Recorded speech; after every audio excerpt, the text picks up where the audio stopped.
ही राजभाषा दिनाच्या हार्दिक शुभेच्छा. लाभले आम्हास भाग्य बोलतो मराठी, झालो खरेच धन्य ऐकतो मराठी. धर्म, पंथ, जात एक जाणतो मराठी. एवढ्या जगात माय मानतो मराठी. माती आणि माता फरक आहे वेलांटीचा. एक जन्म देते तर दुसरी कुशीत घेते. अशा या माती आणि मातेच्या पवित्र स्मृतीस अभिवादन करून आजच्या या विशेष अशा सोहळ्यात उपस्थितांचं मी सहर्ष स्वागत करते. स्वागतम स्वागतम सुस्वागतम. केंद्रीय विद्यालय दक्षिण कमान पुणे, लेखिकाची भेट आणि कवयित्रीची भेट. आजच्या या सोहळ्यात जसे दिवसाची सुरुवात सूर्याच्या केशरी किरणाने आणि कार्यक्रमाची सुरू तमसोमा ज्योतिर्गमया, अंधाराकडून प्रकाशाकडे घेऊन जाणाऱ्या पूजनाला भारतीय संस्कृतीत असाधारण महत्व आहे. तेव्हा श्रोते हो, दीप प्रज्वलनातून आपण अज्ञानाच्या अंधारातून ज्ञानाच्या प्रकाशाकडे घेऊन जाण्याची प्रार्थना मा सरस्वतीला करूयात.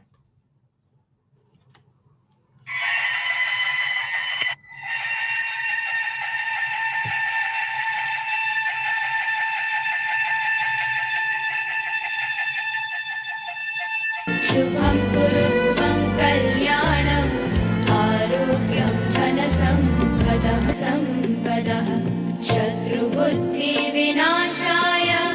दीपज्योतिर्नमोऽस्तु ते दीपज्योतिर्नमोऽस्तु ते शुभं कुरुत्वं कल्याणम् आरोग्यं धनसम्पदः. जीवनात यशासाठी नियोजन असावं लागतं, तसंच कार्यक्रमाच्या यशासाठी योग्य ते प्रयोजन असावं लागतं.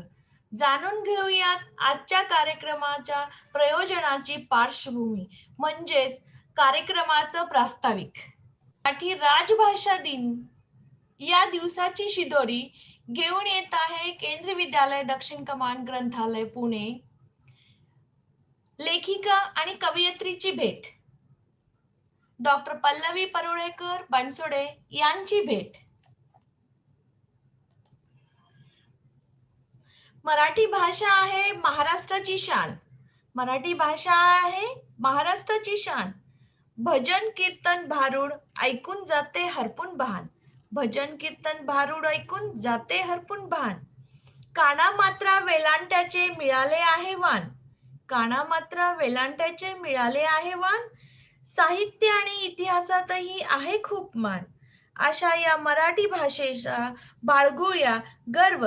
आज मराठी राजभाषा दिन आनंदाने साजरे करूया आपण सर्व. कार्यक्रम ठेवण्यामागचा हेतू विद्यार्थ्यापर्यंत महाराष्ट्रातले मराठी लेखक, कवयित्री, कवी यांचं कार्य पोहोचवण्याचा हेतू ठेवून ही लेखकाची भेट आणि कवयित्रीची भेट शृंखला सुरू करण्यात आली. या शृंखलेचं पहिलं स्थान डॉक्टर पल्लवी परुळेकर बनसोडे यांनी घेतलं.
आणि यांचा प्रोफाईल पाहून यांचे यांचं अचिव्हमेंट्स सॉरी मराठी भाषा सेलिब्रेट करताना जे मी प्रोग्राम देताना ही मराठी भाषेचा वापर कमी केला जातोय.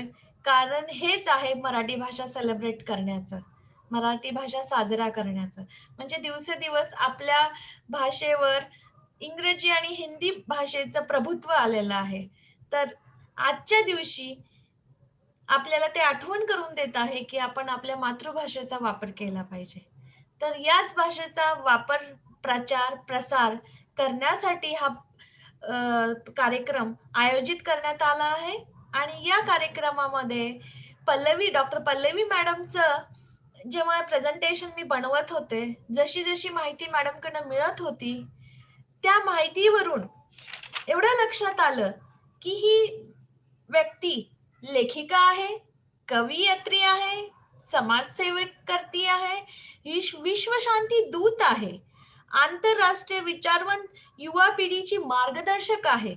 डॉक्टर पल्लवी बनसोडे मॅडम, आमचं अहोभाग्य की आम्हाला तुमचं मार्गदर्शन ह्या कार्यक्रमात अंतर्गत आमच्या विद्यार्थ्यांना भेटत आहे. धन्यवाद, सगळ्यांचे आभार.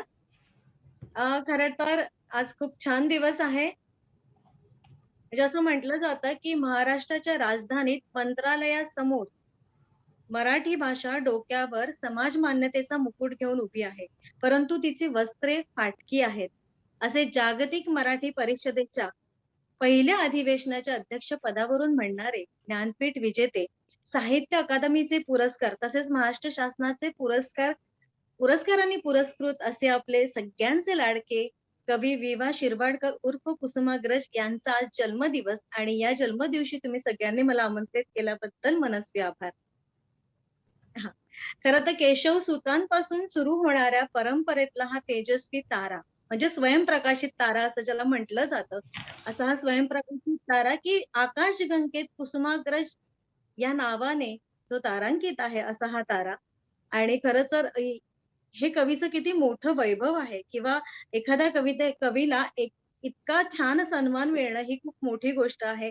आणि खरं तर कुसुमाग्रज यांनी साहित्याच्या प्रत्येक प्रांगणामध्ये आपला वेगळा ठसा उमटवलाय. म्हणजे आपल्याला त्यांचा विशाखा काव्यसंग्रह आठवतोय किंवा जानवी कादंबरी आठवते. नटसम्राट सारखी अजरामर कलाकृती आपल्याला आठवते.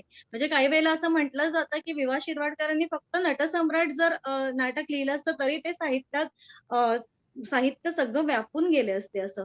पण ह्या साहित्यिकाला खरंच नमन आहे, की ज्यांच्या म्हणजे शाळेच्या काय म्हणतात त्याला, की आपल्याला शाळेच्या पहिल्या पुस्तकापासूनच त्यांची ओळख होते. तर मॅडम, मी तुम्हाला विचारू इच्छिते, तुमचे लेखिकेचा प्रवास, लेखिकेची भूमिका, लेखिकेचा प्रवास केव्हा सुरू झाला आणि तुम्ही किती पुस्तकं लिहिली आहेत? मॅम. धन्यवाद. खरं तर कुठून सुरुवात झाली, कशी झाली, कोणत्या वेळी झाली हे सांगता येणं खरंच कठीण आहे. कारण ती कविता कशी स्फुरते, कशी येते ते नाही सांगू शकत. पण मला खरंच सांगायला आवडेल, की माझं पूर्ण जगणं आहे ते कवितेसाठी आहे. मी नेहमी म्हणते, की घेईन मी जन्म याचसाठी, घेईन मी जन्म पुन्हा याचसाठी गर्भार कवितेची भरून होती. तर ह्या कवितेसाठी सगळं जगणं होतं. शाळेपासून थोडंसं लिखाण चालू होतं माझं म्हणजे कविताच म्हणेन मी, की पहिली कविताच लिहिली असं म्हणायला हरकत नाही. आणि मग कॉलेजमध्ये खरं तर त्याला चांगली त्याची रुजवात झाली असं म्हणायला हरकत नाही. कॉलेजमध्ये असताना मला माझ्या शिक्षिका डॉक्टर सिसिलिया करवालो यांच्यासोबत भित्तीपत्रकाचं काम करायला मिळालं आणि त्या दरम्यान खूप काही शिकत गेले आणि खूप काही शिकून तो अनुभव आल्यामुळे कदाचित ती कविता तितकी परिपक्व झाली असं म्हणायला हरकत नाही. तर ह्या सगळ्या स्टेप होत्या. कॉलेजमध्ये जे पर्सनॅलिटी डेव्हलपमेंटचे कॅम्प्स व्हायचे आमचे, त्या दरम्यान मग काही ठिकाणी जाऊन जे कॅम्प्स आम्ही घेतो, त्या संदर्भात मग वाचन, लेखन आणि याची सांगड घालत गेले आणि मग कविता जास्तच पुरत गेली असं म्हणायला हरकत नाही. आणि विद्यार्थ्यांसाठी मला खरं तर खूप छान वाटतंय आज त्यांच्याशी इंटरॅक्ट होते मी ह्या माध्यमातून का होईना. तुमच्यामुळे कदाचित माझ्याही तोंडी शब्दात आहे इंग्रजीचा वापर यायला लागलाय. पण खूप छान वाटतंय मला इकडे. माझ्या पुस्तकांची ओळख करून द्यायची झाली तर पाऊल खुणा हा माझा पहिला ललित लेख संग्रह होता. त्याच्यानंतर क्षण ओघळते हा काव्यसंग्रह. त्याच्यानंतर इवल्याशा जाणिवेने हा काव्यसंग्रह. मग सांग ना गाई हा बालकविता संग्रह आणि त्याच्यानंतर निःशब्द हा लघुकथा संग्रह. खरं तर निःशब्द बद्दल मला खूप सांगायला आवडेल कारण निःशब्द हा असा मानसिक आणि सामाजिक या दोन्ही पातळीवरती काम करणारी, ह्या जाणीवांवरती काम करणारा असा हा लघुकथा संग्रह आहे. आणि त्याच्यामध्ये आज सांगायला आवडेल, की त्याच्या मराठीच्या पहिल्या प्रती संपलेल्या आहेत आणि आज त्याचं हिंदीत आणि गुजरातीत अनुवाद होतो आहे. बंगालीमध्ये सुद्धा त्याचं काम चालू आहे. ही खरं तर खूप मोठी गोष्ट आहे माझ्यासाठी. कारण तो शारीरिक आणि मानसिक अपंगत्वावरती भाष्य करणारा असा हा लघुकथा संग्रह झालाय. मग रस्त्यावरचा एखादा भिकारी असेल, तर त्याचं जगणं हे असं का? किंवा एखादा आंधळा माणूस असेल, मग तो कसं आयुष्य जगत असेल? असे वेगवेगळ्या प्रकारचे पडलेले प्रश्न म्हणजे अगदी गजरा विकणारी त्या ज्या छोट्याशा मुली आपण पाहतो, त्या ट्रेनमधून फिरत असताना इवलसं बाळ घेऊन जातात. मग त्यांचं वय अगदी 14-15 वर्षाचं असतं आणि मग इवलसं बाळ आणि मग तो सगळा प्रवास असतो. हे सगळं जगणं तिच्या वाटेला का आलं? हे असे अनेक प्रश्न पडलेले असताना मग तो लिहून झालेला असा तो लघुकथा संग्रह. मला वाटतं कदाचित त्याची ती ताकद होती म्हणून त्याच्या पहिल्या प्रती संपल्या आणि आता हिंदी आणि अ, गुजरातीमध्ये त्याचा अनुवाद होतोय. तर ते खूप छान वाटतंय आणि त्याच्यानंतर खूप ज्याची 4 वर्ष खूप पारायण झाली असा देहमूठ नावाचा काव्यसंग्रह माझा आता आलाय. आताच प्रकाशित झाला नुकता आणि त्याला सुद्धा खूप चांगली दाद रसिक देत आहेत. कारण त्या सगळ्या रचना ह्या अष्टाक्षरी छंदातल्या असल्यामुळे त्याचं एक वेगळेपण आहे, की प्रत्येक स्त्री मला त्या बंधामध्ये 8 अक्षरांमध्ये बांधायची होती. हे फार कठीण काम होतं खरं तर सांगणं. किंवा डोंबारीण असेल, कातकरी बायका असतील, आदिवासी बाई असेल, तिचं जगणं असेल, हे सगळं उतरवणं हे खरं तर माझ्यासाठी खूप असं आव्हान होतं आणि कदाचित ते आव्हान मी पेललं म्हणून आज देहमूठची चर्चा सगळीकडे. धन्यवाद मॅडम. तर मॅम, हं, हं, हं. मी तुम्हाला विनंती करते, एक तुमचा काव्यसंग्रह सांग ना गं आई. तर हं, मला थोडंसं त्याविषयी जाणून घेण्याची उत्सुकता आहे. अच्छा. अ, खरं तर कवितेने सगळ्या साहित्य प्रवासाला माझी सुरुवात झाली आणि माझ्याकडे फक्त शब्द होते. मला खूप काही करायचं होतं.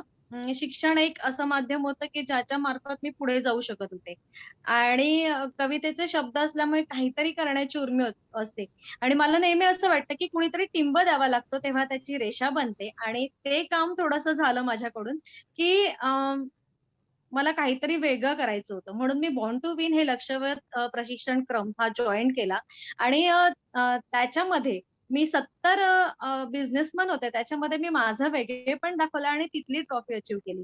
आणि मग तो प्रवास सुरू झाला. मग एस-सी-एफ मॅनेजमेंट म्हणजे महाराष्ट्र व्यवसाय जे प्रशिक्षण क्रम आहे तो घेतला आणि नंतर मी माझे प्रोजेक्ट सगळे मार्केटमध्ये आणले. म्हणजे मिनी अल्बम्स असतील किंवा स्क्रोल कार्ड, ग्रीटिंग कार्ड्स असतील, मग्स असतील, लखोटा वगैरे हे जे प्रकार आहेत, हे सगळे आणले आणि त्याच्यामध्ये शब्दांचा वापर केला. म्हणजे तुमचे फोटोज आणि माझे शब्द अशी कन्सेप्ट घेऊन मी पुढे आले. पण हे सगळं करताना खूप स्ट्रगल होतं. पण मला करायची इच्छा होती. कारण तुम्ही जर इच्छाच बाळगली नाही, तर तुम्ही काहीच करू शकत नाही असं मला वाटतं. त्याच्यामुळे कोणीतरी टिंब द्यावा लागतो, तेव्हा त्याची रेषा बनते.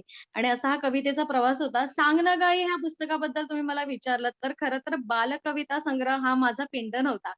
तरी सुद्धा मुलात मूल होऊन लिहिणं, ते लिहून झाल्या कविता आणि तो एक संग्रह माझा झाला त्यावेळेला. आणि खरं तर कविता माझं प्रियकर आहे असंच मी म्हणते, की शब्द बिलगले स्वरा, गायी रानवारा गाणी. शब्द बिलगले स्वरा, गायी रानवारा गाणी. माझ्या कवितेच्या घना मीच तुझी रातराणी. तुझा रुसवा छळतो, तुझा रुसवा छळतो, काळजाचे होते पाणी. उठ राजस पाखरा, मी आले तुझ्या अंगणी, मी आले तुझ्या अंगणी. असा हा सगळा प्रवास होता. पण तो करत एक-एक टप्पा मी पार करत गेले. मला एक छान व्यासपीठ निर्माण करायचं होतं. तेही यामार्फत मी निर्माण केलं. शब्दवेल साहित्य प्रतिष्ठानची निर्मिती माझ्या हातून झाली. ते व्यासपीठ मी सगळ्यांसाठी राज्यस्तरीय खुलं केलं आणि मी वसईत राहते आणि वसईला एक चांगला इतिहास आहे नरवीर चिमाजी अप्पांचा. तर श्रीमंत नरवीर चिमाजी अप्पांच्या नावाने मी साहित्य संमेलन घेऊ लागले. त्याच्यानंतर त्यातच मी मराठी ज्येष्ठ गझलकार सुरेश भट यांच्या स्मृतिप्रित्यर्थ मराठी गझल मुशायऱ्याच्या कार्यक्रमाचं आयोजन, त्यानंतर कवितेची कार्यशाळा, गझलेची कार्यशाळा आणि त्याचबरोबर शालेय विद्यार्थ्यांसाठी कथा, कविता आणि निबंध स्पर्धांचे आयोजन करत गेले. हा एक-एक टप्पा होता माझा आणि त्या टप्प्यानुसार पुढे-पुढे गेले. कवितेने खूप मोठं केलं, कवितेने खूप पुढे नेलं. शब्द सोबत होते. लोकांनी सगळ्यांनी साथ दिली. तुमच्या सगळ्या मान्यवरांचे आशीर्वाद होते आणि असा हा प्रवास सुरू झाला. तुमचा हा प्रवास ऐकून मीन्स मी नुसते कल्पना करतेय, की तुम्ही कवितामधून काव्यसंग्रह, परत लेखक हो. म्हणून मराठी, हिंदी आणि गुजराती भाषेमधलं त्या तुमचं लिखाण. शब्दांचा व्यापार मी मी असं म्हणते, की किती छान शब्दांचा व्यापार झाला, दर्द भरोशाचा पार झाला. हे मला असं म्हणावं लागलं, कारण की मला हे प्रॉडक्ट घेऊन जेव्हा मी मार्केटमध्ये उतरले, तेव्हा माझ्याकडे फक्त शब्द होते. या पलीकडे माझ्याकडे विकण्यासारखं काही नव्हतं. पण तोही व्यापार म्हणजे मला त्याचं खूप शल्य वाटलं खरं तर, की अरे, आपण आपल्या शब्दांचा पण त्याचा खूप चांगला उपयोग झाला. लोकांपर्यंत ते शब्द पोहोचले हा प्लस पॉइंट होता. आणि म्हणून मी हां. की हां, तेही शब्द आले, की किती छान शब्दांचा व्यापार झाला, दर्द भरोशाचा पार झाला. मी नेहमी माझ्या विद्यार्थ्यांना सांगत असते, की वाचत असताना जे काही नवीन शब्द येतात लिहून ठेवा. डिक्शनरीतनं हो, त्याचं मीनिंग घ्या. तर हो, मी हो, हो. तुमची शब्दाची बँक म्हणता येईल. त्या बँकेत तुमच्या शब्दाच्या साठ्यावर तुम्ही जी उभारी घेतली आणि जी उंच भरारी घेत जे तुमचं आजचं स्टेटस म्हणजे आज हं, हं. इतके सारे पुरस्कार, इतकी सारी पुस्तकं, मीन्स ॲज अ लेखिका तुम्ही एवढी लिहिलेली आहेत. परत तुमचं लेटेस्ट निशब्द गुजराती भाषेतही येत हो, आहेत हिंदीमध्ये. आणि हो. तुमचं काव्यसंग्रह फक्त तो हं, हं. मोठ्या मीन्स वर्गासाठी न राहता तुम्ही बालवर्गापासून सुरुवात केली हो. आणि तुमचं काव्यसंग्रहाचे प्रकाशन पाहून खूप अभिमान वाटतो, की महाराष्ट्राच्या मायभूमीतून अशी कवयित्री, लेखिका समोर आली. Thank you. आणि आम्हाला आमचं भाग्य आहे, की आमच्या विद्यार्थ्यांना तुमचं मार्गदर्शन, तुमचा प्रवास ॲज अ लेखिका आणि ॲज अ कवयित्री कसा सुरू झाला, ते ऐकण्यात हं. तुम्ही शेअर केलं. खूप धन्यवाद. दिवाळी अंक 18, 19, 20 दिवाळी अंकचे हो, हो, हो. विशेषार्थी पाहिले, त्यालाही तुम्हाला हं, पुरस्कार हं. भेटला. तर तुम्ही त्याविषयी हो, हो, हो. आमच्याबरोबर काही शेअर करू शकताय? हो, नक्की, नक्की, नक्की. नक्की. म्हणजे आजच्या तांत्रिक युगामध्ये आपण कागद हा मृतप्राय असं ठरवतो, गुंतवणूक आहे. म्हणजे ती मृतप्राय गुंतवणूक आहे. कारण वाचतंय कोण? हा पहिला प्रश्न समोर येतो, की आत्ता वाचतंय कोण? प्रसार माध्यमे इतकी झालीत, की पुस्तक उघडून वाचायला कोणाकडे वेळ नसतो. आणि त्याही परिस्थितीमध्ये दिवाळी अंक काढणं ही खूप रिस्क. कारण तुम्हाला त्याचा काय म्हणतात त्याला जाहिराती मिळणं आणि त्या बळावरती तुम्ही एखादा अंक करणं, याला खूप मोठं धाडस लागतं खरं तर. पण ते धाडस मला करायचं होतं. कारण मला काय म्हणतात त्याला, की कागदाची पोत अशी जर्जर झाली ना, की ती अजून सांभाळून ठेवावीशी वाटते. म्हणजे त्यातलं अक्षर गणगवत असताना ते आपल्याला खूप मोठं काहीतरी देऊन जातं. त्यातले जे ज्येष्ठ लेखक असतात, त्यांनी लिहिलेलं जे साहित्य असेल, ते पुढे आपल्याला खूप मार्गस्थ होतं आणि ही खूप ठेवा आहे आपला. म्हणजे पूर्वी दिवाळी अंक घरात असणं ही श्रीमंती मानली जायची. आज तो फार दुर्लभ झाला. आज आपल्याला ह्याच माध्यमातून तो वाचता येतो वगैरे. पण ते पुस्तक हातात घेऊन वाचण्याची तो जो स्पर्श आहे ना, तो मिळत नाही आणि तो स्पर्श मला रसिकांना द्यायचा होता. आणि 3 वर्ष गेले वेगवेगळ्या विषयांना हात घालून मग हा अंक तयार करण्यात आला. त्याचं संपादन करणाऱ्याचं म्हणजे त्या प्रत्येक वेळेच्या प्रसव वेदना खूप वेगळ्या होत्या आणि पहिल्या वर्षापासूनच त्याची दखल घेतली गेली. आणि मला नेहमी असं वाटतं, विद्यार्थ्यांनाही सांगायला वाटतं, की तुम्ही जर जर दखलपात्र काम केलत ना, तर समोरच्याला दखल घ्यावीच लागते आणि प्रत्येक माध्यम वृत्तपत्र असेल किंवा आणखीन कोणत्याही माध्यमातून तुमची दखल घेतली जाते. पण तुम्ही ते केलं पाहिजे. आणि मी मगाशी म्हटल्याप्रमाणे, की वाचतोय कोण? खरं तर वाचनावरती खूप सारे अ, जण बोलतात किंवा त्या त्या संदर्भामध्ये आपण शाळेमध्ये सुद्धा काही लेक्चर्स वगैरे अटेंड करतो. काही ठेवतो लेक्चर्स वगैरे. पण मला आजच्या मुलांनाही वाटतं मला असं वाटतं, की WhatsApp, Facebookमधून सुद्धा या माध्यमातून ती मुलं खूप वाचतात. पण फक्त काय वाचावं आणि काय वेचावं इतका फरक जरी त्यांना कळला ना, तरी वाचन समृद्ध होईल असं मला वाटतं आणि खूप वाचत राहा असं मला सांगावसं होतं या निमित्ताने. आणि तुम्ही मगाशी नमूद केल्याप्रमाणे, की खरोखर शब्द हे अधोरेखित करता आले पाहिजेत. म्हणजे माझ्याही लेखनाची सवय तीच होती. मला खूप सांगायला वाटेल, की मला डॉक्टर रमेश कुबल हे शिकवायला होते. तर त्यांनी आम्हाला एक सवय लावली होती, की जेवढं आपण लिहून काढू ना, त्या पॅराग्राफमधले जे मोजके मुद्दे आहेत ते अंडरलाईन करायचे आणि त्या कॉलममध्ये ते लिहून ठेवायचे. म्हणजे आपल्याला पूर्ण एकदा वाचल्यानंतर लक्षात येतं, की आपल्याला काय लिहायचंय. ही जर लिखाणाची सवय आपण ठेवली ना, तर तीही आपल्याला खूप मार्गस्थ होते. म्हणजे अभ्यासाच्या दृष्टीने सुद्धा होते आणि इतर ठिकाणी सुद्धा काही मुद्दे फक्त लक्षात राहिले, तर तुम्ही ते चांगलं प्रेझेंट करू शकता असं वाटतं. धन्यवाद मॅम. अजून हो. मला म्हणजे माझ्या मनात प्रश्न होता, पण तुम्ही ते सांगून टाकलं. हां, हां. अधोरेखित हं, दिवाळी हं. अंकाचं शीर्षक अधोरेखित. हे अधोरेखित ठेवण्यामागं काय हेतू आहे, हे मला जाणून घ्यायचा होता. अधोरेखित ठेवण्यामागचा हेतू हाच, एखादी विशिष्ट गोष्ट ही अंडरलाईन करायची, ती स्पष्ट करायची, की मला हे नमूद करायचं आहे. हे मला दाखवायचंय, हे राहून गेलेलं आहे. हे हे हे तुम्ही वाचा किंवा मला नेहमी असं वाटतं संमेलनाच्या दृष्टीने सुद्धा, की माझा प्रयत्न असतो, की ज्येष्ठ साहित्यिकांना आणायचं किंवा अधोरेखितमध्ये सुद्धा ज्येष्ठ साहित्यिकांचं लिखाण जे आजच्या पिढीने वाचलं पाहिजे, जे वाचलं जात नाही, जे कालबाह्य होत चाललंय ना, त्याचा विसर पडतो असं वाटतं आणि मग ते रसिकांसमोर आणण्याचा माझा प्रयत्न आहे. म्हणून मी ते अधोरेखित हे नाव देण्यामागचं तेच होतं, की हे अंडरलाईन करण्यासारखं आहे, हे नमूद करण्यासारखं आहे. हे तुमच्या संग्रही असलं पाहिजे. आणि थँक आज खूप आनंदाची गोष्ट आहे, की अण्णा हजारेंच्या हस्ते त्याला यशवंतराव चव्हाण प्रतिष्ठानचा कृष्णकाठ पुरस्कार मिळालाय. त्याच्यानंतर उद्या सुद्धा वृत्तपत्र लेखक संघाचा मुंबई यांचा सुद्धा त्याला पुरस्कार आहे. आणि गेली 3 वर्ष पुरस्कारांची रांग तर लागलीच आहे. पण नामांकित दिवाळी अंकासोबत अधोरेखितचं नाव घेतलं जातंय, याचा सार्थ अभिमान मला आहे. धन्यवाद खरं तर मॅडम. माझ्या संपूर्ण टीमचंच ते योगदान आहे. मी एकटी त्याला कारणीभूत नाही. सगळ्यांचेच हात आहेत त्याच्यामध्ये. ऑब्व्हियसली तुमची टीम हो.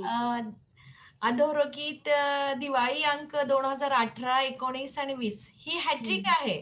तीनही वर्षी हो.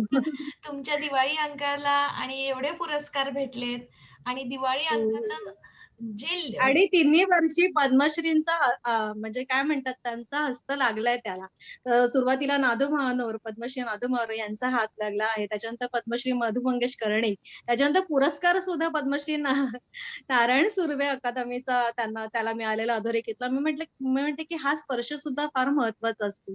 तोही खूप अधोरेखित करून गेला आम्हाला सगळ्यांना. आणि खूप खूप छान छान वाटतंय. वाटलं. खूप छान वाटलंय तुमचं प्रवासाची लेखिका प्रवास आणि कवयित्रीचा प्रवास ऐकून. पण माझ्या मनात एक प्रश्न अजूनही आहे, की आजकालच्या हं, हं. ह्या शर्यतीमध्ये तुम्ही हं, हं. मराठी भाषेत लिखाण करायचं ठरवलं, अजूनही करताय. म्हणजे हं, तुम्ही हं. मराठी भाषेला चा प्रचार आणि हं, हं. लहान बाल वर्गापासून मोठ्या हं, हं. वर्गापर्यंत तुम्ही पोहोचण्याचा प्रयत्न करताय. प्रोफाईल बघता कितीतरी पैलूंचं दर्शन होतंय. तुम्ही सरपंच पद म्हणून कार्यभार घेतला होता. तुम्ही संमेलनाचे अध्यक्षपद भूषविलेलं आहे. तुम्ही तुम्ही हो. अण्णा हजारे ज्येष्ठ समाजसुधारक यांच्या हस्ते तुम्हाला त्यांच्या निवासस्थानी पुरस्कार प्रदान करण्यात आलेला आहे.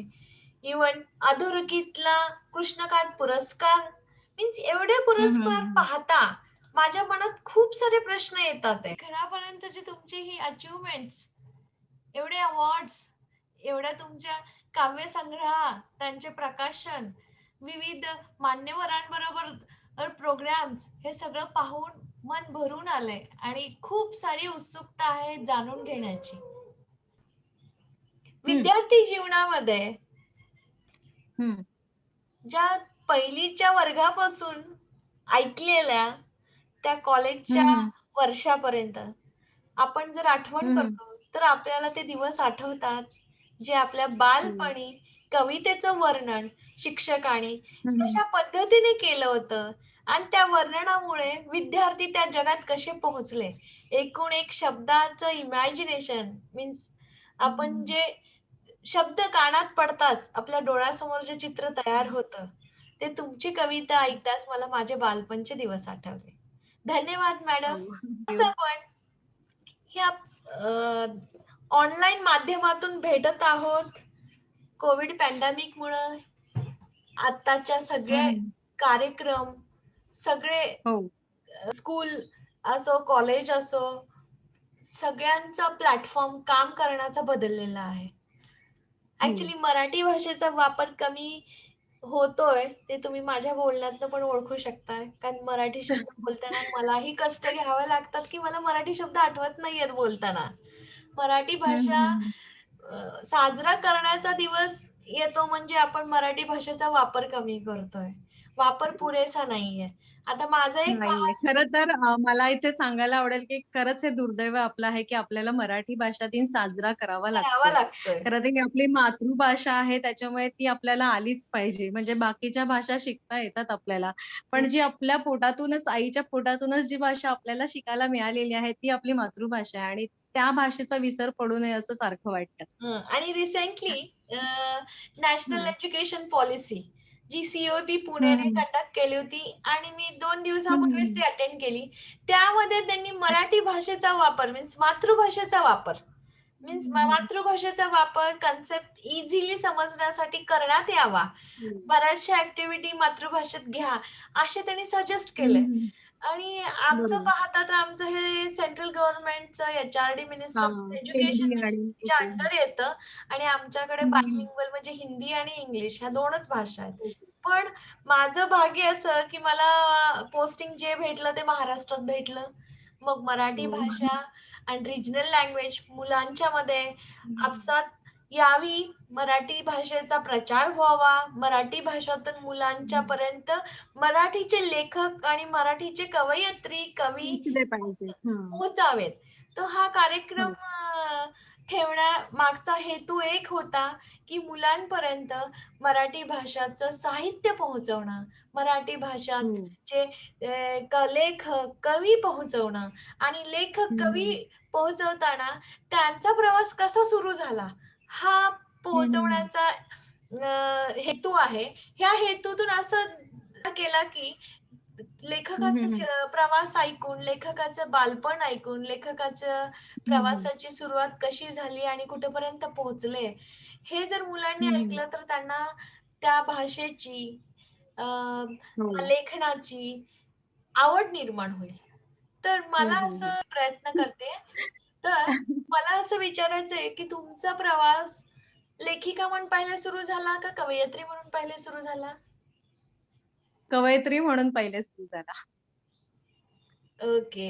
आणि तुमच्या हो, म्हणजे मी प्रवासामध्ये अगदी अगदी कवितेविषयी म्हणायचं झालं तर माझा तो प्रियकर आहे असंही मी गमतीने म्हणते, की शब्द बिलगले स्वरागाई रान वारा गाणी, माझ्या कवितेच्या घन मीच तुझी रातराणी.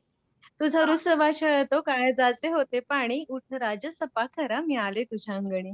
अशी कविता प्रियकर होऊन सुद्धा येते. त्याच्यामुळे खरंच मला असं वाटतं, की कवितेनेच माझी सुरुवात झाली आणि कविता हेच जगण्याचं माध्यम झालं असं म्हणायलाही हरकत नाहीये. आणि विद्यार्थ्यांसाठी सांगायचं झालं ना, तर अं, कुणीतरी टिंब द्यावा लागतो, तेव्हा त्याची रेषा बनते. आपण सुरुवात कशाने करतो हे महत्वाचं. म्हणजे तुम्ही साहित्यिक होताय का आणखीन कोणत्या क्षेत्रामध्ये भाग घेताय, क्षेत्र कोणतंही असो. पण आपल्याला काय करायचंय हे जर एक दिशा आपली ठरली ना, तर आपण त्या मार्गाने मार्गस्थ झालो तर काहीच अवघड नसतं, असं मला वाटतं. खूप सुरेख, खूप सुरेख. मीन्स कविता थँक मीन्स यू. कवितेतला एकूण एक शब्द तुम्हाला त्या जगात तुमच्यासमोर ते चित्र तयार होतं आणि तुम्हाला त्या जगात घेऊन हो. जातं. तर मला हो, माझ्या हो, हो. स्कूलचे दिवस म्हणजे शाळेचे दिवस आठवतात. आमचे शिक्षक जेव्हा वर्गामध्ये शिकवायचे आणि हो. कवितेचं वर्णन तर आम्ही पूर्ण त्यामध्ये म्हणजे त्या हरपून हो, गेलेलं हो. असायचं. तर अशा हो. पद्धतीने तुमचा कवयित्रीचा प्रवास ऐकून खूप छान वाटलं. आता मला तुम्हाला हे विचारायचं आहे, ॲज अ हं. लेखिका म्हणून तुम्ही कोणकोणत्या हं, हं. भाषेमध्ये तुमचं लेखन केलेलं आहे? माझं मराठी आणि हिंदीमध्ये जास्त लेखन आहे. ओके. मग तुम्ही आमच्या हो. विद्यार्थी वर्गांना तुम्ही हे सांगू शकाल का? तुमची एकूण किती पुस्तकं लिहिली गेली आहेत? किती हो, पब्लिश हो. झाली आहेत? नक्कीच. आणि किती मार्गस्थ नक्कीच, आहेत नक्कीच. पब्लिश होण्याच्या हो, प्रकाश नक्की, नक्की, हां. नक्की. माझं पहिलं पुस्तक होतं पाऊल खुणा हा ललित लेख संग्रह होता. त्याच्यानंतर क्षण ओघळते हा काव्यसंग्रह होता. त्यानंतर इवल्याशा जाणिवेने हा सुद्धा काव्यसंग्रह होता. आणि नंतर मी बालकविता संग्रह माझा सांग ना गं आई हा आला. अ, त्याच्यानंतर निःशब्द हा खरं तर शारीरिक आणि मानसिक जाणीवेवर भाष्य करणारा असा हा संग्रह असल्यामुळे तो खूप चर्चेत राहिला. त्याची आता पहिली आवृत्ती संपली आहे. आणि आता त्याचं मला सांगायला आवडेल, की हिंदीत आणि गुजरातीमध्ये त्याचा अनुवाद झालेला आहे. लवकरच तेही पुस्तक तुमच्या समोर येईल. पण निःशब्द पुस्तक माझ्या जास्त जवळचं आहे. हा संग्रह आहे, लघुकथा संग्रह आहे आणि तो सगळ्यांनी अप्रिशिएट केला कारण ज्या समाजातल्या वेदना होत्या त्या मांडण्याचा मी प्रयत्न केला. म्हणजे अगदी रस्त्यावरचा भिकारी असेल, तर त्याचं ते जगणं असं का म्हणून? किंवा आपण रस्त्याने जाताना बघतो बऱ्याचदा आपण दुर्लक्षित करतो किंवा काहीतरी एखादं नाणं टाकून पुढे जातो. पण त्याचं हे जगणं कशासाठी? का तो असं जगतो? हे कधीच कोणी मागे वळून पाहत नाही आणि परिस्थिती कोणाची कधी कशी बदलेल आणि कोण कुठे येईल हे सांगता येत नाही. पण मग त्यामागे काय असेल? ही उत्सुकता खूप असायची माझी. बराचसा प्रवास ट्रेननी माझा व्हायचा. त्याच्यामुळे बऱ्याच वेळेला जे काही भिकारी असतील, अंध असतील किंवा आणखीन काय, की भिकेकडे का ही मंडळी वळली? म्हणजे एखादी जर हार विकणारी, गजरे विकणारी बाई असेल, तर मग त्या ज्या एवढ्याशा मुली अगदी छोट्याशा बाळाला घेऊन येणार, तर ते गर्भारपण किती लवकर आहे. म्हणजे 15-16 वर्षाच्या मुलीसुद्धा गर्भार होतात आणि मग त्या जेव्हा त्या मुक्या कळ्याच विकतात, तेव्हा त्यावेळेला प्रश्न पडतो, की ह्या अशा का? आणि मग हे जे पडलेले प्रश्न होते त्याची उत्तरं कदाचित निःशब्दमध्ये सापडतील असं आहे. आणि असा तो संग्रह आहे. कदाचित तो वेगळा आहे सगळ्यापासून म्हणून तो नावाजला गेला असेल. आज त्याचं पहिलं प्रकाशन त्याचं संपलेलं आहे. मराठीची पहिली आवृत्ती संपली आहे आणि हिंदीत, गुजरातीत येतं आणि बंगालीत सुद्धा चालू आहे प्रयोग त्याचा. त्याच्यामुळे खूप छान वाटतंय त्या पुस्तकाबद्दल. आणि आत्ता माझा जो संग्रह आला आहे तो देहमूठ हा काव्यसंग्रह आहे. देहमूठ या नावातच खूप काही खरं तर बरचसं दडलेलं आहे. देहमूठ हा पूर्ण अष्टाक्षरी बंधातल्या रचना याच्यामध्ये. अष्टाक्षरी बंध म्हणजे 8-8 अक्षरांच्या ओळी. आणि त्या बंधामध्ये एखाद्या स्त्रीचं चारित्र्य बांधणं किंवा एखाद्या स्त्रीला बांधणं, उभं करणं हे फार चॅलेंजिंग होतं. ह्या पुस्तकाला मला जवळ-जवळ 4 वर्ष लागली. कारण एक-एक स्त्री उभी करताना, तेवढ्याच शब्दात तिला मांडताना खूप वेळ गेला. पण आज तो देहमूठ साकार झालाय आणि त्याची खूप चर्चा आहे सगळीकडे त्या पुस्तकाची, त्या कवितांची. त्याच्यामध्ये भारुड आहे, ओवी आहे त्याच्यामध्ये, तमाशाचं हे आहे. किन्नरा मधली बाई काय असेल, ती बाई मांडण्याचा मी प्रयत्न केलाय. जोगती नसेल, डोंबारी नसेल, तिचं जीवन हे असं का? आदिवासी स्त्री असेल, तर तिचं जगणं काय आहे? हे सगळं छोट्या-छोट्या ज्या गोष्टी आहेत त्या मांडण्याचा खूप प्रयत्न केला त्याच्यामध्ये. त्याच्यामुळे हे पुस्तक माझ्यासाठी माइलस्टोन आहे. अशी सगळी पुस्तकं आणि बाकी मी बालविश्वकोशामध्ये लिहिलेलं आहे. माझ्या कथा, कवितांचा समावेश आहे. बऱ्याचशा मॅगझिन्स मधून वगैरे लिहित असते. सातत्याने लिखाण असतं. Facebookवरती माझं मनस्विता सदर आहे. स्त्रियांसाठी खास सदर आहे ते. त्याच्यानंतर संस्कृती दर्पण म्हणून आहे, जिथे आपल्या ज्या काही महिन्यातल्या ज्या काही सणवार येतात त्याच्याविषयी ची माहिती वगैरे देण्याचा माझा प्रयत्न आहे. तर असं सातत्याने लिखाण असतं आणि सांगायला आवडेल की अधोरेखित दिवाळी अंकाची संपादिका आहे मी. त्याच्यामुळे त्या दिवाळी अंकाच्या माध्यमातून सुद्धा खूप सारं लिखाण होतं. नवीन-नवीन साहित्यिक जोडतेय मी. महत्वाची ती अंडरलाईन आपण करतो. ते अधोरेखित.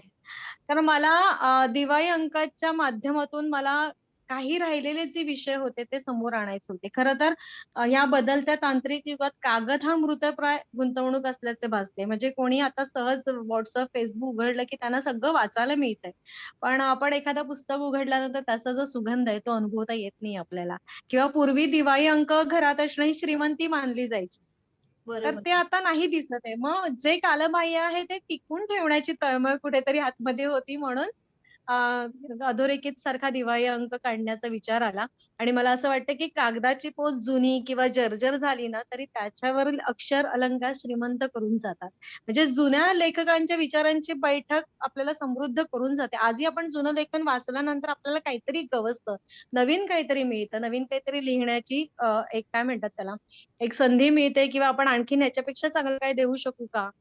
हा विचार मनामध्ये येतो आणि मला तो संग्रह करण्याचा एकतर मला खूप स्वतःला आवड आहे. जुनं जे काही आहे ते जपून ठेवायचं आणि त्या माध्यमातून कदाचित असेल घडलं. दरवेळेला प्रत्येक अंकामध्ये काहीतरी वेगळेपण देण्याचा मी प्रयत्न केला. आणि म्हणूनच कदाचित आज मौज वगैरे ह्या अंकासोबत अधोरेखितचंही नाव घेतलं जातं. आणि आत्ताच आपण अधोरेखितला ह्या वर्षीचा यशवंतराव चव्हाण प्रतिष्ठानचा पुरस्कार घेतला, कृष्णाकाठ पुरस्कार आणि तो अण्णा हजारेंच्या हस्ते देण्यात आला. त्याचा आनंद खूप अद्वितीय. तर ह्या 2 गोष्टी खूप छान आहेत आणि आपण जे काम करतो त्याची दखल घेतली जाते. मला वाटतं तुम्ही तुम्ही दखलपात्र केव्हा होता? जेव्हा तुम्ही दखलपात्र काम करता तेव्हाच. कोणी उठून तुमची दखल घेत नाही. पण तुम्ही जर एखादं काम चांगलं करत असाल, तर त्याची दखल घेतलीच जाते. आणि या निमित्ताने मला खरंच विद्यार्थ्यांना सांगायला वाटतं, की आपण नेहमी मुलांना म्हणतो, की वाचन केलं पाहिजे, वाचलं पाहिजे, चांगलं वाचा, हे वाचा, ते वाचा. पण मला असं वाटतं, की आत्ताची पिढी मला वाटतं खूप चांगलं लिहिते आणि चांगलं वाचते सुद्धा. आणि जर वाचत नसेल किंवा जेवढं काही वाचते, तर त्या वाचनातून मला एवढंच सांगायचं, की आपण काय वाचतो आणि त्यातलं काय वेचतो. या 2 गोष्टी आपल्या लक्षात आल्या ना, तरी सुद्धा आपलं वाचन समृद्ध होईल. त्याच्यामुळे अभ्यासाबरोबर इतर वाचन जी मुलं WhatsApp, Facebookवरनं करतात तेही काही अयोग्य नाही. अं, कुठून तरी तो समृद्ध वारसा चालू ठेवावा इतकंच. बरोबर आहे. तुमचं अभिनंदन. हं. मला आता मनात एक थँक यू. प्रश्न येतो. पावसाला अनेक हं, रूपात साठवून ठेवणाऱ्या कविता. लहानपणापासून आम्ही कित्येक कविता ऐकलेल्या आहेत. हो, पण क्षण हो. ओघळते आणि क्षण हं, ओघळते बकुळ फुलांचे. ह्याविषयी तुम्ही काही आमच्याबरोबर शेअर करू शकता? हो. क्षण ओघळते खरं तर ह्या काव्यसंग्रहामध्ये जास्त पावसावरती आधारित कवितांचाच तो संग्रह असं म्हणायला हरकत नाही. कारण पाऊस सुद्धा माझ्या खूप जिव्हाळ्याचा असा विषय आहे. अ, पावसाविषयी म्हणायचं झालं तर अगदी साधा चारोळीत सांगायचं झालं, की पाऊस पडल्यानंतर रस्ते ओलावतात. त्यावेळेला असं आपण म्हणतो, की मुके रस्ते ओलावून निघाले, की निसरडे होतात. मुके रस्ते ओलावून निघाले, की निसरडे होतात. वाट मोकळी होते, पण वळणं घसरत जातात. असा पाऊस. किंवा मग मला बऱ्याचदा समुद्रामध्ये भिजणारा पाऊस खूप आवडतो. त्याची गंमत काही वेगळी असते. मी नेहमी असं म्हणते, की ढगात पोहणारा पाऊस सारेच बघतात. पण मी या पावसाला समुद्रात भिजताना पाहिलंय. तर असा हा पाऊस खूप जवळचा आहे, जिव्हाळ्याचा आहे. त्यावर आधारित सगळे क्षण जे उखळते, टपटपणारे होते ते त्या संग्रहात आलेले आहेत. तुमचे शब्द कानावर पडले, की ऐकतच राहावं असं वाटतं. पण वेळेचं भान हरपून हो. जातं जसं मी सुरुवातीला म्हटलं. हो, हो. वेळेअभावी आपल्याला आपला हा प्रोग्राम थोडासा पुढे घेऊया. मला हॅलो? तुम्हाला अजून एक प्रश्न विचारायचा आहे. मी तुमच्या ह्या स्लाइडमध्ये पाहते विरसा. विरसा हा कन्सेप्ट काय आहे तुम्ही सांगू शकाल का? हां, एक इंटरनॅशनल लेव्हलचा तो प्रोजेक्ट आहे. आम्ही अनुयोग विद्यालय, खार विद्यालय इथे तो प्रोजेक्ट हे करतोय. ओके. तिथे ना इंटरनॅशनल लेव्हलला खूप साऱ्या स्पर्धा होतात. गाण्याच्या स्पर्धा, डान्सच्या स्पर्धा, वक्तृत्व स्पर्धा वगैरे अशा निरनिराळ्या प्रकारच्या स्पर्धा होतात आणि सगळ्या शाळेतल्या विद्यार्थी तिथे सहभागी होतात. तर त्या विरसाचं जो आम्ही उपक्रम राबवतो त्याचं अध्यक्षपद माझ्याकडे आहे आणि मग आम्ही त्या शाळेतल्या विद्यार्थ्यांना प्रमोट करतो. ओके. आणि त्यानुसार दरवेळेला काहीतरी नवीन-नवीन कार्यक्रम देण्याचा प्रयत्न असतो. ओके. आता आपल्याकडे फक्त हं. 1 मिनिट राहिलेला आहे.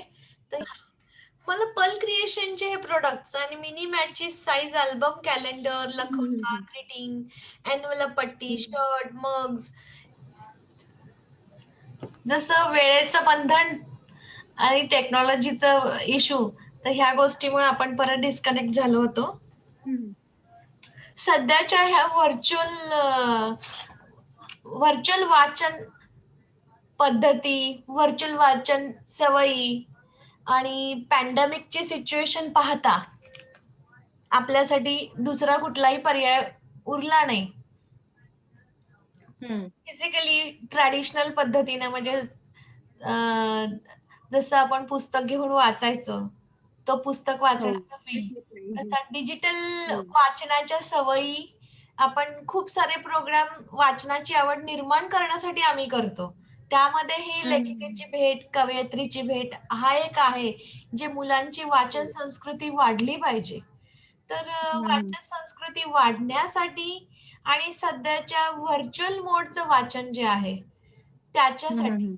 तुम्ही आमच्या विद्यार्थ्यांना काय मार्गदर्शन कराल? हं. मी मगाशी म्हटल्याप्रमाणे, की काय वाचावं आणि काय वेचावं इतका नेमका फरक कळला तरी सुद्धा वाचन समृद्ध होईल.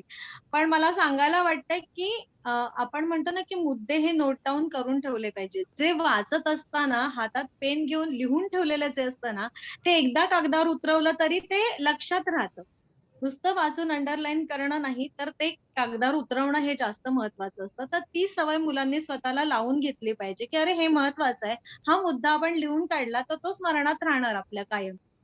तर ती एक सवय आहे ती मुलांनी लावून घ्यायला पाहिजे. छानपैकी स्वतःलाच एक मार्जिन आखता आलं पाहिजे, की आपल्याला काय करायचंय हे नेमकं आपण ठरवलं पाहिजे. ते जर त्यांना कळलं, की क्षेत्र कोणतंही असो, साहित्य क्षेत्र असून सुद्धा जर मी माझ्या शब्दांचा वापर व्यवसायामध्ये करू शकते, तर काहीच अवघड नाहीये. अवघड कोणालाच नसतं. म्हणजे एक स्त्री म्हणून मला सुद्धा उलट मला स्वतःला खूप अभिमान आहे, की कारण एक माता आणि एक म्हणजे एक भुई आणि एक आई ह्या दोघींनाच मातृत्वाचं दान असतं. आणि एक स्त्री म्हणून या भूमिकेतून मी जाताना प्रत्येक स्टेपला अडचणी येतच असतात. पण आपण अडचण धरून जर बसलो ना, तर त्याचं डबकं होतं आणि मला स्वतःला डबक्यात राहायला आवडत नाही. तिथल्या तिथे आपलं डबकं होण्याआधी आपण निघालं पाहिजे बाहेर आणि आपण काहीतरी आपलं स्वतःचं केलं पाहिजे. मी म्हटल्याप्रमाणे क्षेत्र कोणतंही निवडा तुम्ही, फक्त त्याच्यात आपले 100% देण्याची तयारी ठेवा. शेवटी अभ्यास वगैरे हे करणंच गरजेचं आहे. ते केल्याशिवाय शिक्षण हे महत्वाचं आहे आणि ते घेतल्याशिवाय तुम्ही पुढे नाही जाऊ शकत. बरोबर आहे. आत्ताच्या युगात तरी. तांत्रिक युगामध्ये तुम्हाला ह्या सगळ्या गोष्टी अवगत असल्या पाहिजे, आल्या पाहिजेत. हं. धन्यवाद मॅडम.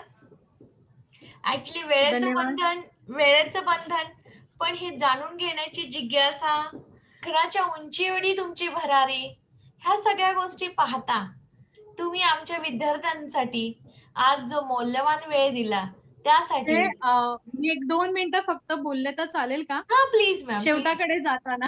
हा राईट राईट. म्हणजे मला आपल्याला चांगले मार्गदर्शक मिळणं खरंच गरजेचं असतं. चांगले गुरु मिळणं गरजेचं असतं. काही वेळेला असं होतं, की गुरुच्या वरती शिष्याची उंची गेल्यानंतर सुद्धा गुरुला चालत नाही असेही शिक्षक असतात. पण माझ्या नशिबाने मला खूप चांगले गुरु मिळाले. म्हणजे डॉक्टर सुधीर तारेंसारखे गुरु मला जे मिळाले, जे माझे रिसर्च गाईड आहेत. म्हणजे मौखिक साहित्याचा अभ्यास करताना माझे वेगळे पण मी तिथेही दिलं, की मला मौखिक साहित्याबद्दल आहे, जे अभिजात साहित्य सगळंच लिहितात. पण मौखिक साहित्यावरती भर देणं किंवा त्या साहित्यावरती तू लिही म्हणून सांगणं किंवा ते लिखाण माझ्याकडून होणं यासाठी खरं तर डॉक्टर सुधीर तारे यांचे मी मनस्वी आभार मानते. आज त्यांच्यामुळे कदाचित त्या त्या साहित्याची दखल किंवा वसई पालघर हा खेड्याजवळचा एक शहर आहे वसई शहर. त्याच्यामुळे तिथून येणारी मुलगी ही काहीतरी वेगळं पण आपलं दाखवते, की नासामध्ये तिची निवड होते किंवा नासा मिशन जे आहे अमेरिकेचं, त्यामध्ये आमची माहिती कुठेतरी त्या चिपकार्डद्वारे जाते आहे. ही खूप मोठी अचीव्हमेंट आहे. आणि मला असं वाटतं, की युनायटेड नेशननी महिला सबलीकरणाचं 2020-30 हे दशक जाहीर केलं आणि तिथे आपली दखल घेतली गेली. म्हणजे ह्या सगळ्या स्टेप आहेत, पण त्या स्टेपमधून जायला मला माझी उंची गाठावी लागली. आणि तेच त्या स्टेप बाय स्टेपने गेल्यामुळेच ते शक्य झालं. तर मला तेच सांगणं आहे सगळ्यांना, की एकतर हल्ली शिक्षकांचा आदर होतो की नाही मला माहीत नाही. पण तो शिक्षकांचा आदर राखला पाहिजे मुलांनी आणि शिक्षण हा एकच पर्याय तुमच्याकडे असा आहे, की जो तुम्हाला कुठल्याही उंचीवर घेऊन जाऊ शकतो. तिथे कुठेही मुलगी, मुलगा हे अडथळा येत नाही. तर त्या दृष्टीने प्रत्येक मुलांनी प्रयत्न केला पाहिजे असं वाटतं. आणि मी नेहमी वाचनावरती जास्त भर देते, की वाचन आणि नोट डाउन करणं या 2 गोष्टी त्यांनी अवगत केल्या पाहिजेत. आज मराठी भाषा दिनाच्या निमित्ताने तुम्ही मला इथे आमंत्रित केलं त्याबद्दल खूप धन्यवाद. कारण खूप दिवसांनी मुलांशी असा संपर्क होतोय. बरेच दिवस नाही झाला होता. तर तुमचेही मनस्वी आभार. केंद्रीय विद्यालय दक्षिण कमालच्या विद्यालयाचे थँक यू. प्राचार्य मॅडम आमच्या श्रीमती हं, स्नेहल हं. मराठे मॅडम, आमचे अच्छा. उपप्राचार्य मंगल स्वरूप सर, आमचा हं, हं, हं. सर्व teaching staff, non teaching staff आणि आमच्या हं, सगळे हं. विद्यार्थी यांच्यातर्फे तुमचे धन्यवाद. Actually thank you. नेहमीचे प्रोग्राम आम्ही करत असताना विद्यार्थ्यांना नेहमी हं, हे हं. सांगितलं जातं, की वाचन तुमच्यासाठी किती महत्वाचं आहे. वाचन गरजेचं आहे. करताना अ, वा काही गोष्टी कशा लिहून ठेवाव्यात. जसं तुमचं हो, हो. सांगण्यात आलं अधोरेखित. अधोरेखित मीन्स हं, हं, हं. अंडरलाईन. ज्या महत्त्वाच्या गोष्टी त्यांना अंडरलाईन. आपण अंडरलाईन हो, हो, हो. इम्पोर्टंट आहे त्यांना अंडरलाईन करतो. इव्हन तुमचा जो प्रवास ॲज अ लेखिका, तुमचे ते हो, कवितेचे हो. वर्णन, तुम्ही कविता सांगायला तर मला माझे स्कूलचे दिवस, माझ्या शाळेचे दिवस आणि हं, माझे हं. शिक्षक आठवले मला. तुम्ही हं, हं, हं. या छोट्याशा तर तीच हां, बोलायचं राहिलं असं वाटतंय. हां, म्हणजे तुमच्याशी बोलताना मला असं जाणवतंय, की एवढ्या कमी वेळेत आम्ही तुम्हाला रिक्वेस्ट हां. केली इतक्या कमी वेळात तुम्ही आमचं आमंत्रण स्वीकारलं. इतक्या कमी वेळात तुम्ही तुमचं जे तुमची अचिव्हमेंट, प्रोफाइल तुम्ही पाठवलं आणि ते बनवताना मी पाहिलं, मला ते बनवताना पूर्ण दिवस लागला. तरी तुमच्याकडनं हो. डॉक्युमेंट येतच होते. म्हणजे बरेच मुद्दे राहून गेल्यासारखं येस. वाटतं. म्हणजे मग पोस्टल त्यामुळं स्टॅम्प मला सारखा विषय हां. सुद्धा राहिला आपला. बरोबर आहे. मला तो त्यामुळे मला टॅलेंट इथे सीरीजमध्ये सांगावसं असल्यामुळे. वाटतंय, की ही कवयित्री आणि लेखिकेची भेट ही आज पूर्ण होत नाहीये. ही एक शृंखला म्हटली पुन्हा आहे. भेटू. हां, आणि ह्या शृंखलेचा हा पहिला भाग होता. मॅडम, तुम्ही जेवढं मार्गदर्शन केलं त्याच्याने आमचं पोट अजून भरलेलं नाही. आम्हाला अजून जाणून घ्यायचंय तुमच्याकडनं. इव्हन तुमचं नक्कीच. मार्क्सविषयी डॉक्युमेंट पाहिले. तुम्ही हो. मार्क्सविषयी डॉक्युमेंट पाहिले तुमचे. की तुमचं नासाविषयी तुम्ही सांगितलं. तुमचं हो. दिवाळी अंकाविषयीचे 3ही वर्षाचे तुम्हाला पुरस्कार भेटले. म्हणजे तुमच्या पुरस्काराच्या विषयी आम्ही पूर्ण माहिती जाणून घेणार आहोत. आणि नक्की. आजचं वेळेचं बंधन असल्यामुळे आपल्याला इथं थांबावं लागतंय. हो, तुमचे हो. मी खूप खूप आभार. तुमच्या थँक पुढील यू. वाटचालीस आमच्या खूप साऱ्या शुभेच्छा आणि अशीच आशा धन्यवाद. करतोय, की पुढच्या भागात पण तुम्ही आम्हाला एवढाच वेळ द्याल आणि अशाच पद्धतीने नक्की. आमच्या विद्यार्थ्यांना मार्गदर्शन कराल. नक्की, नक्की. धन्यवाद. धन्यवाद मॅम. धन्यवाद. धन्यवाद. ऑल सारे स्टुडंट्स और विद्यार्थ्यांना मी सांगू इच्छिते तसं मराठी भाषा दिन साजरा करताना ॲटलीस्ट आजच्या दिवशी पूर्ण मराठीत बोलायचं मी ठरवलं आणि अजूनही प्रयत्न करते. मध्ये-मध्ये मी इंग्रजी शब्दाचा वापर येतातच आहे. ते होतोय. आपण तर हां, हो, तर हो. मी सगळ्यांची माफी मागते. पूर्ण मराठी करण्याचा प्रयत्न नक्की करेल. ही शृंखला मी चालू ठेवतीये आणि जसं मॅडमनी सांगितलं तसं पेन उचला आणि तुमची लेखकाची आणि कवी आणि कवयित्रीची ही प्रवासाची तयारी सुरू करा. एक पेन हातात घेतल्यावर ते एक अस्त्र बनतं आणि त्या अस्त्राचं वजन हो. काय आहे ते तुम्ही पाहताच आहे. शब्दाची कॅपॅसिटी मी तुम्हाला वाढवा म्हणते, शब्द लिहून घ्या म्हणते, शब्दाचा साठा करा म्हणते. शब्दांचा साठा केल्यावर मॅडमची उभारी तुम्ही पाहिलेलीच आहे. तर अशा पद्धतीने ग्रंथालय नेहमीच व विद्यार्थ्यांच्या वाचन संस्कृतीमध्ये वाढ होण्यासाठी, शब्दाची संख्या वाढण्यासाठी आणि तुमची पर्सनॅलिटी डेव्हलप होण्यासाठी, भाषेवर प्रभुत्व येण्यासाठी आणि न अडखळता फ्लुएंट हं. बोलण्यासाठी शब्दांचा, भाषेचा खूप वापर होतो आणि जसं नॅशनल एज्युकेशन पॉलिसी 2020 त्यांनी आत्ताच 2 दिवसापूर्वी सी-ओ-ई-पी ब्रांच सी-बी-एस-ई त्यांनी वेबिनार घेतला आणि त्या वेबिनारमध्ये जाणीवपूर्वक सांगितलं गेलं, की तुम्हाला मातृभाषेचा वापर केला पाहिजे. मातृभाषेतून तुम्हाला कन्सेप्ट मुलांपर्यंत पोहोचवले पाहिजेत. जेणेकरून मातृभाषा आपली आहे. आपल्या भाषेवर आपलं प्रभुत्व असतं आणि आपली भाषा आपल्याला लवकर समजते. तरी मातृभाषेचा वापर करण्यात यावा. अतिथी आपल्या चीफ गेस्ट कवयित्री, लेखिका पल्लवी परुळेकर बनसोडे मॅडम यांचं आभार व्यक्त करते आणि त्यांच्या पुढच्या वाटचालीसाठी खूप साऱ्या शुभेच्छा व्यक्त करते. धन्यवाद मॅडम. धन्यवाद. धन्यवाद.